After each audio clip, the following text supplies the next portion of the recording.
জনগণ ভোট দিয়া গণপরিষদ তৈরি করে, তারা সংবিধান তৈরি করে চলে যায়। সেই সংবিধানের অধীনে নির্বাচন হয়, নতুন সংসদ তৈরি হয়। কেন এই নিয়ম? কারণ আমি যে আইনে চলবো সেই আইন তো আমি নিজে তৈরি করতে পারি না। তাইলে তো আমার সুবিধা মতো আমি আইন বানাবো, তাই না?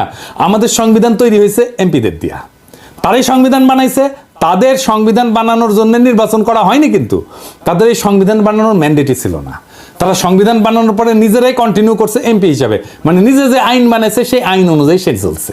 ভাষণে কিন্তু বলছিল যে এই সংবিধানের খসড়া জনগণের কাছে প্রকাশ করার আগে সেটা দিল্লি পাঠানো হয়েছে। 72 সালে জুন মাসে নাকি, তখন আইনমন্ত্রী ছিল কামাল হোসেন, সে সংবিধানের খসড়া বগল দাবা করিয়া বিলাতে যাওয়ার নাম করে দিল্লিতে নাকি গেছিল। মেলা ভালো সংবিধান বানাইছে ধরে নিলাম। 73 সালের 22 সেপ্টেম্বর তারিখে 9 মাস গেছে মাত্র, তারপরে সংবিধানের 33 নম্বর অনুচ্ছেদ সংশোধনীর জন্য দ্বিতীয় সংশোধনী বিল পাশ হইল এবং জরুরি আইন সংবিধানে সংযোজিত হইল। এটাও কিন্তু ভারতীয় সংবিধানের 22 নম্বর অনুচ্ছেদের কপি।